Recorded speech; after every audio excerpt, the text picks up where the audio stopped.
Hello friends, welcome to DCP biology. Myself Ashwini Jain Kaur और हम देख रहे हैं 12th बायोलॉजी का third chapter that is reproductive health, जिसमें वीडियो ट्यूटोरियल में प्रीवियस वाले हमने देखा था कि रिप्रोडक्टिव हेल्थ में हम क्या क्या चीज़ें कवर करने वाले हैं। So let's start with the very first topic of your syllabus that is reproductive health problems and it's strategies. अब देखा जाए तो इंडिया ये among the all country first country है जिसने नेशनल लेवल पर रिप्रोडक्टिव हेल्थ और सोशल गोल को एक वर्ल्ड वाइड पैरामीटर दिया या उसके बारे में एक्शंस लिए, एक्शन प्लान बनाए और प्रोग्राम्स जनरेट किए। जैसे कि फैमिली प्लानिंग, ये एक प्रोग्राम है जो जनरेट किया गया है वाया इंडियन गवर्नमेंट और इसको सही तरीके से रन हो रहा है या नहीं हो रहा है इस पर भी वो डेकेड से, काफ़ी सालों से क्या कर रहे, क्रॉस चेकिंग कर रहे, नज़र रख रहे, लोगों को अवेयर कर रहे। ये इस्टेब्लिश किया गया था इन द ईयर 1951। रीज़न क्या था? Population explosion. पॉपुलेशन एक्सप्लोजन होने की वजह से जो पॉपुलेशन है कंट्री का वो बहुत ड्रास्टिकली बढ़ रहा था, उसको कंट्रोल रखना, उसी के साथ साथ मॉर्टेलिटी रेट, उसके बाद में बर्थ रेट, जो problem related to the reproductive health है उसके बारे में अवेयरनेस क्रिएट करना, इसलिए गवर्नमेंट ने ये जो नॉर्म्स है वो लाया था। इतना ही नहीं, जो अलग अलग प्रोग्राम्स चलते हैं जो चाइल्ड एंड मदर इनके केयर के लिए होते हैं, वो जो प्रोग्राम्स है वो रन किए जाते हैं in the headline reproductive, under the program reproductive and child health care.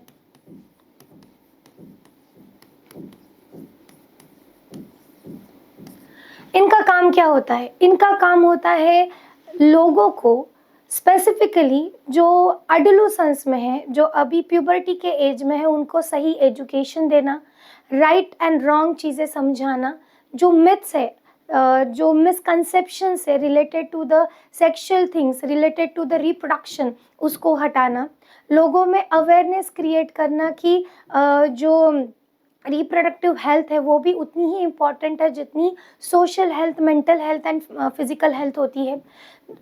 कौन से प्रॉब्लम्स है जो रिप्रोडक्टिव हेल्थ के रिलेटेड आ सकते हैं, जैसे कि मेंस्ट्रुअल साइकिल में प्रॉब्लम होना या इनफर्टिलिटी रहना, ठीक है, या फिर अर्ली मैरिजेस की वजह से अर्ली प्रेगनेंसी रहना और इसकी वजह से मदर की डेथ हो जाना। तो बेबी का care 9 month during the pregnancy, जो प्रेग्नेंट वुमन है उसकी केयर कैसी करनी चाहिए, पोस्ट नेटल केयर कैसी करनी चाहिए। पोस्ट नेटल केयर का मतलब होता है आफ्टर द डिलीवरी क्या क्या करना चाहिए। मेडिकल असेसमेंट दी जाती है during the pregnancy, during the delivery, after the delivery. लगभग 6 महीने तक बच्चों को फीडिंग करना चाहिए, ये सब बताया जाता है। आप लोगों को पता होगा आपके इर्द गिर्द आशा केंद्र होंगे या आंगनवाड़ी होंगी, तो आशा केंद्र के वहाँ पे जब भी कोई वुमन प्रेग्नेंट होती है तो वो अपने आप को रजिस्टर कर सकती है, वहाँ पे रजिस्टर करना ही होता है। आशा केंद्र में जो वर्कर्स काम करते हैं वो हर घर में जाके चेक करते कि कहीं पे कोई प्रेगनेंसी है क्या, कोई प्रेग्नेंट वुमन है क्या, फिर उनको हीमोग्लोबिन की टेस्ट अवेलेबल करवा के दी जाती है, उनको कैल्शियम एंड आयंस के टैबलेट्स दिए जाते हैं, उनको ये टाइम टू टाइम बताया जाता है कि कैसे तरीके के फूड उन्होंने कंज्यूम करना चाहिए, किस तरह से उन्होंने पॉजिटिव एट्रीब्यूट रखना चाहिए, ये असेसमेंट की जाती है। ये सारी चीज़ें क्यों की कर रहा है गवर्नमेंट? ताकि जो सोशल गोल है रिप्रोडक्टिव हेल्थ को लेके वो मेंटेन रहे। अलग अलग टेस्ट होती है, जैसे एमनियोटेसिस होता है जिसमें एमनियोटिक फ्लूइड को टेस्ट किया जाता है। एक्चुअली ये जनरली टेस्ट किया जाता है फॉर द टू डिटेक्ट कि जो बेबी ग्रो हो रहा है इन द वूम उसे कोई जेनेटिक डिसऑर्डर तो नहीं है ना, जैसे कि सिकल सेल एनीमिया हो सकता है, डाउन सिंड्रोम हो सकता है, टर्नर सिंड्रोम हो सकता है। बट कुछ लोग इन टेस्ट का इस्तेमाल गर्ल फोइटस या फीमेल फोइटस को किल करने के लिए भी करते हैं, स्त्री भ्रूण हत्या के लिए भी करते हैं। तो इसमें बैंग लाना, ध्यान रखना कि कहाँ पे किस तरीके की प्रैक्टिसेस चल रही है, वो सही है या नहीं है, ये सारे एस्पेक्ट स्ट्रेटजीज में आते हैं। ओके, इतना ही नहीं, इसी के साथ साथ गवर्नमेंट जो है वो अलग अलग अवेयरनेस प्रोग्राम जनरेट करती है। So government organization and non government organization printed media के थ्रू, सोशल मीडिया के थ्रू, एडवर्टाइज के थ्रू लोगों में अवेयरनेस क्रिएट करवाती है कि रिप्रोडक्टिव हेल्थ क्या होती है, फैमिली प्लानिंग क्या होता है। आपने सुना होगा हम दो हमारे दो, ये कंसेप्ट इंडियन गवर्नमेंट ने ही लाई है कि every couple should have only 2 child, ताकि वो दोनों बच्चों को सही तरीके से एजुकेशन और प्रॉपर अपब्रिंगिंग दे सके। छोटे बच्चों को ये पता होना चाहिए कि बैड टच क्या होता है, गुड टच क्या होता है, क्योंकि सोशल इविल भी है। आपको पता होगा sexual related harassment, rape, crimes, बहुत सारी चीज़ें अभी राइट नाउ भी सोसाइटी में घट रही है। तो इसके बारे में अवेयरनेस देना, इसके अगेंस्ट जो लॉ बने हुए हैं उसके बारे में लोगों को पता करवाना, ये सारा काम गवर्नमेंट करती है under the headline reproductive and child care. ठीक है, आपको पता होगा कि अगर अंडर 18 माइनर लड़की के साथ अगर किसी ने कोई भी मॉलेस्टेशन करने की कोशिश की या लड़के के साथ मॉलेस्टेशन करने की कोशिश की तो पॉक्सो लगता है और वो नॉन बेलेबल ऑफेंस है। तो ये सारी चीज़ें जो है वो गवर्नमेंट ने टाइम टू टाइम अपडेट की है, ताकि रिप्रोडक्टिव हेल्थ के रिलेटेड जो प्रॉब्लम्स है वो प्रॉब्लम्स वो सॉल्व कर सके। जो आशा केंद्र होते हैं या जो आंगनवाड़ी होती है, ये आप लोगों को सपोर्ट करते हैं, बताते हैं कि how to take care of a baby. अभी एक नया क्या कहते हैं, एक नया प्रोग्राम रन किया जा रहा है कुछ सालों से। उसमें स्वस्थ कदम ये नाम से वो प्रोग्राम रन किया जाता है, जिसमें हर बच्चे को जब आप रजिस्टर करते हो तो आपको बराबर महीने के महीने मैसेज आता है कि अभी आपका बेबी अगर 2 साल का है तो उसको क्या फूड में देना चाहिए, उसका वज़न कितना होना चाहिए, उसका कौन सा डोज चल रहा है वैक्सीन का, ये सारी इन्फॉर्मेशन आपको व्हाट्सएप पे या मैसेज में मिल सकती है। इतना ही नहीं, गवर्नमेंट मास लेवल पर वैक्सीनेशन करवाती है बच्चों का।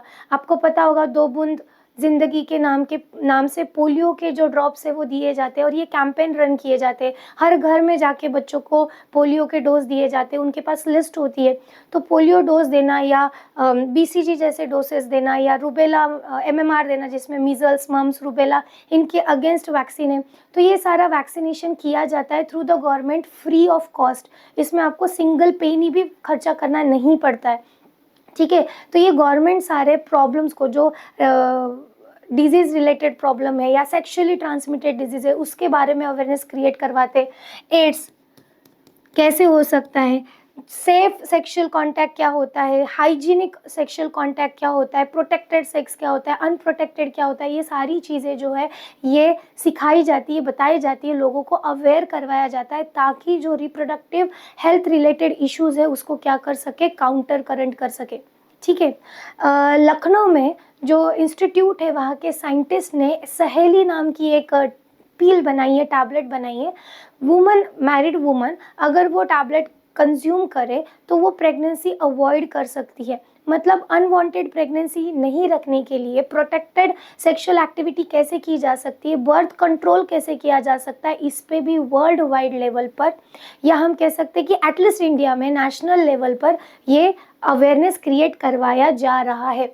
हालांकि इंडिया ने इनिशिएटिव लिया, बाकी के कंट्रीज़ भी अभी इस पर काम कर रहे हैं। वो अपने अपने एरिया में, अपने अपने रीजन में लोगों को अवेयर करवा रहे हैं about the safe sexual contact, about the mall practices जो हो सकती है, क्राइम जो हो सकते हैं, उससे कैसे बचा जा सकता है, और जो एडोलेसेंस होता है उसमें कौन से चेंजेस आते हैं, किस तरह से हार्मोनल चेंजेस होते हैं, इमोशनल बिहेवियर कैसे अल्टर होता है, ये सारी चीज़ें इसमें अवेयर की जाती है, बताई जाती है।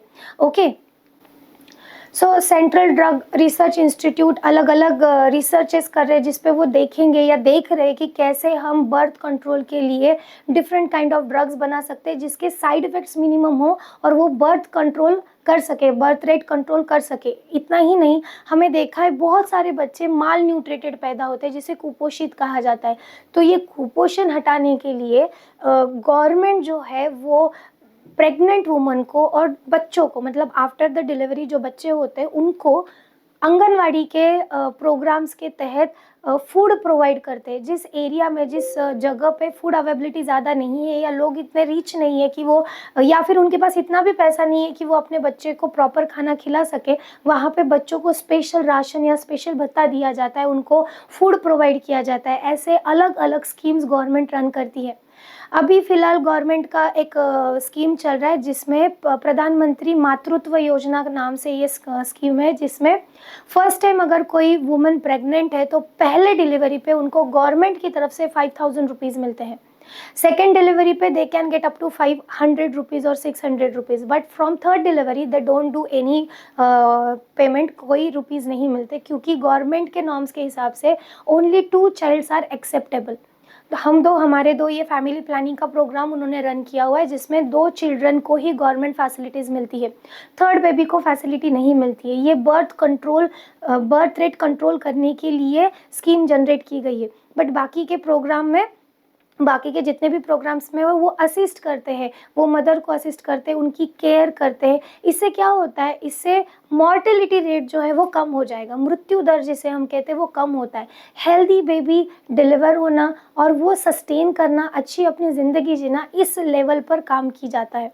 अंडरस्टूड? सो जितने भी रिप्रोडक्टिव हेल्थ रिलेटेड प्रॉब्लम्स है, वो क्या क्या प्रॉब्लम्स हो सकते हैं, एक बार हम उसे इनलिस्ट करके देखते हैं कि रिप्रोडक्टिव हेल्थ के रिलेटेड प्रॉब्लम्स क्या क्या हो सकते हैं।